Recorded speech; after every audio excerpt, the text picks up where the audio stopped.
Hello, everybody, and welcome back to an episode of SEC Roundup. My name is Nick Morgan. I'm the founder and board member of ICAN, the Investor Choice Advocates Network. And with me, as always, is my co-host and co-founder, Tom Zucchero. Tom, how are you? Doing well, Nick. Good morning. And our special guests today are counsel for George Jarkesy, who has a case upcoming in the Supreme Court. We've got Karen Cook and Mike McColloch. Karen and Mike, thank you for joining us. Happy to be here.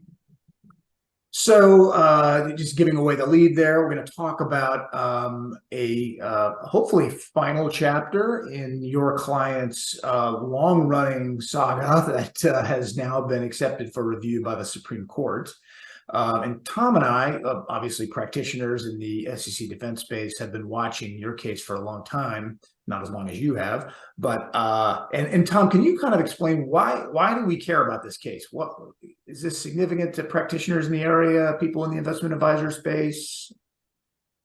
Yeah, this is a very exciting case, and it's great to have Karen and Mike both talk about their victory in the Fifth Circuit and hopefully in the Supreme Court.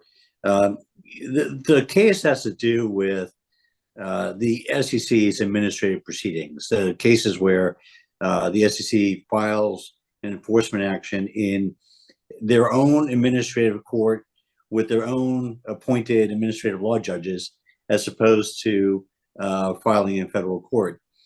We've seen over the last decade the Commission filing more and more cases, more and more contested cases administratively as opposed to going to federal court. And that's been of great concern to many of us because of the potential constitutional violations and the lack of due process of being in an administrative form rather than federal court.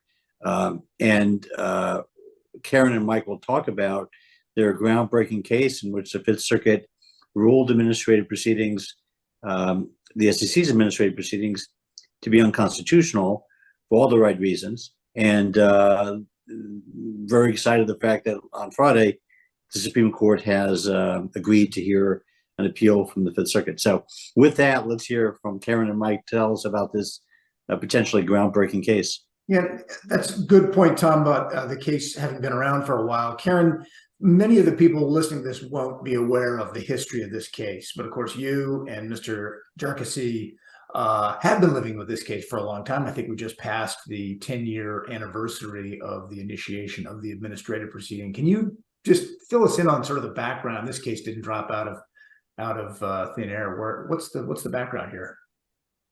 So the case started in 2011 when the SEC started investigating Mr. Jarkesy and a investment advisor with two small funds that he advised.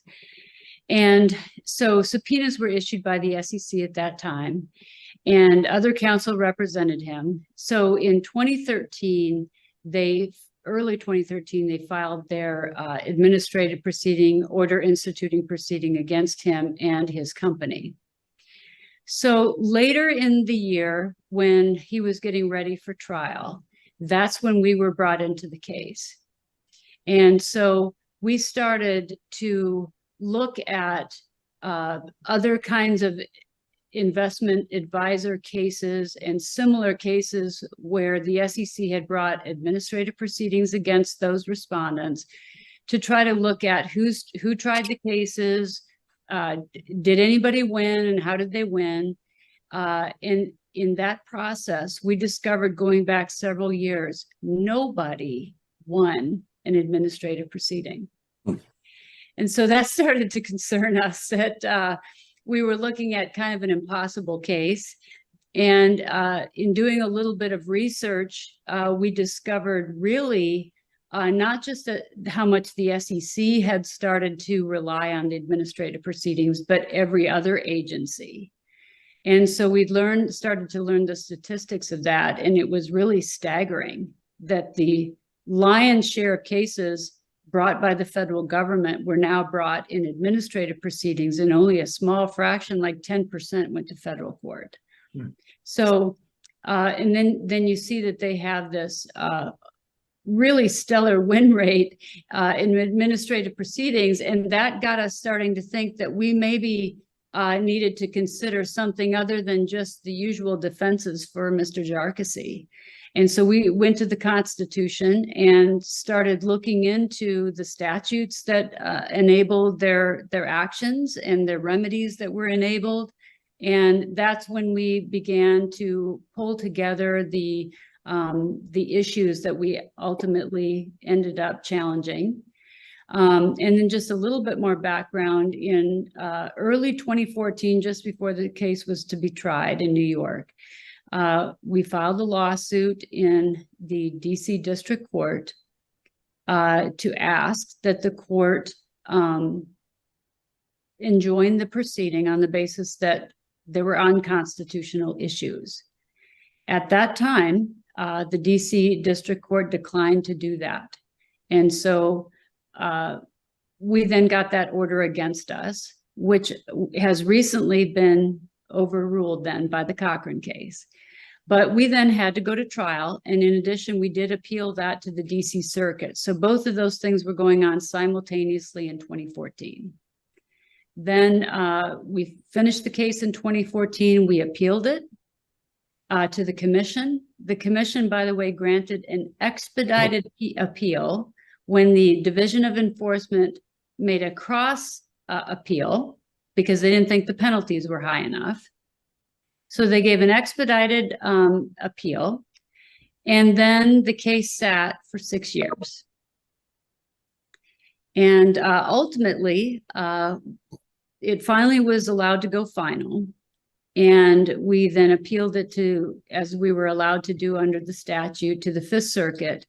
And finally, last year, we appealed actually 5 issues, and they found for us on 3 and were silent on the remaining 2.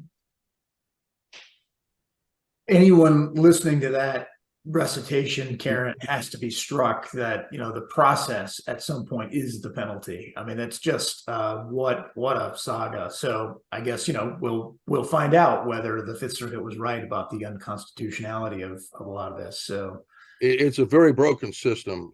What people don't realize is that they set up these fake courts.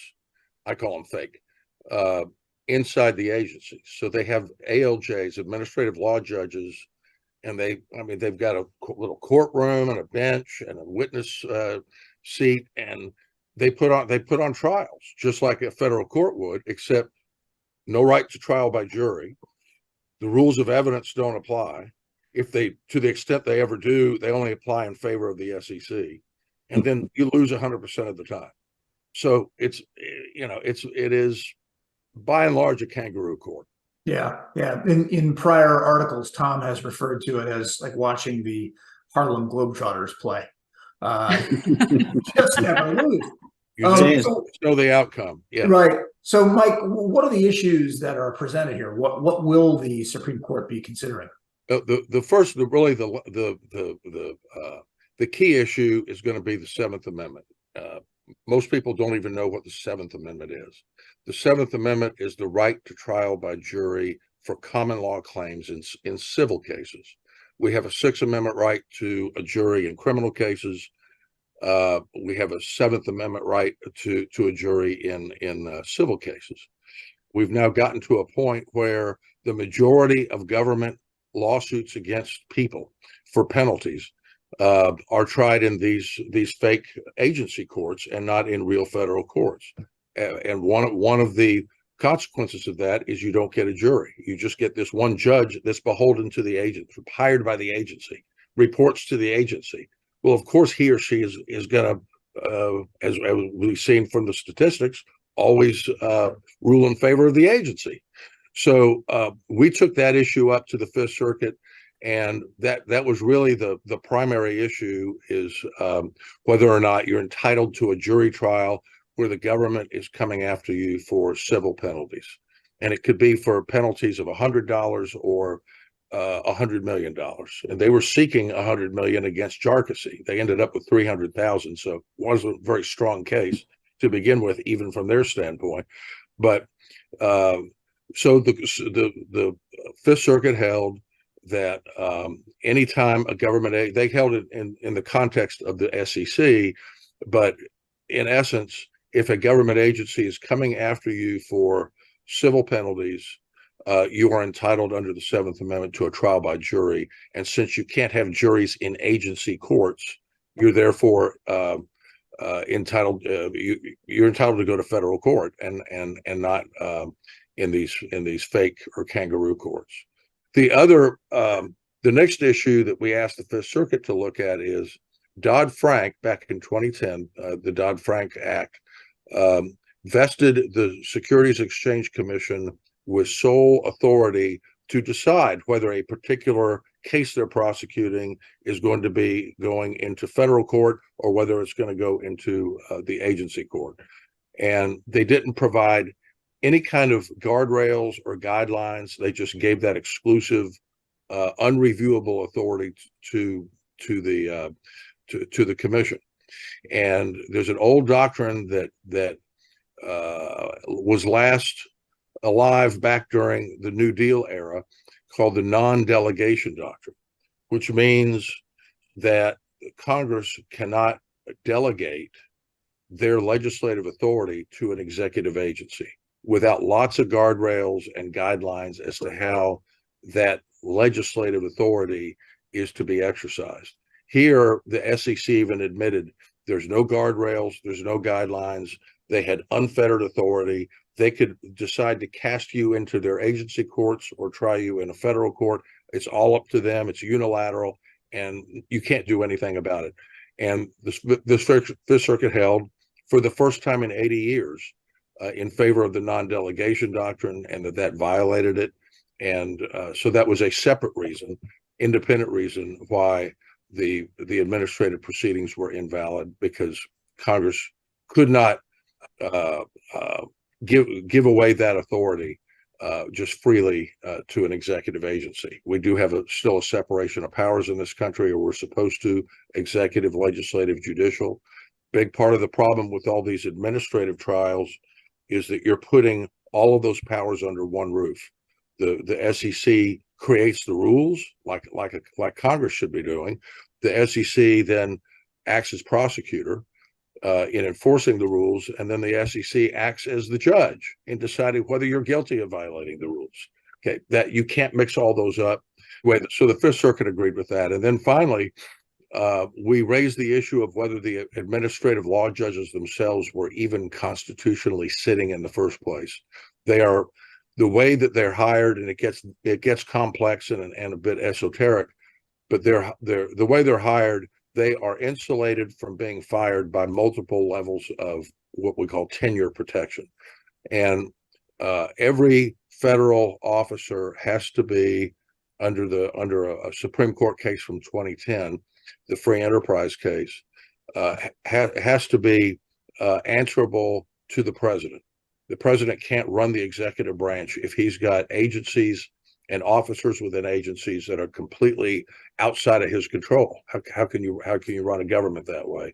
And I want to finally thank our client, Mr. Jarkesy, for having the guts and the perseverance and the principle to stick it out all this time. As Karen said, this started in 2011 with the investigative phase of the case, so we're now actually in year 12, and we'll be in year 13 by the time we argue this case next year. So it's an outrage. It's a joke. The very justification for these administrative courts in the beginning was that they were much quicker and more efficient, a lot faster, and therefore less expensive for the government and for the people defending than going to federal court. Everyone knows federal court litigation is really, really expensive, takes several years. Well, it doesn't take 12 years like this case is taken. So they've made a complete joke out of this system. It does need to be dismantled, and we're hopeful the Supreme Court will do that this coming term. We are too, Mike. Thanks for that great explanation. Thank you both for sticking with this case, and to your client for sticking with it as well. We look forward to reading the briefs and hearing the oral arguments. We at ICAN will be submitting an amicus brief, of course, and we wish you the best of luck. Thank you all for taking your time to be on this. Karen, Mike, we appreciate it. For the rest of you all, please join us for the next episode of SEC Roundup. Until then, goodbye.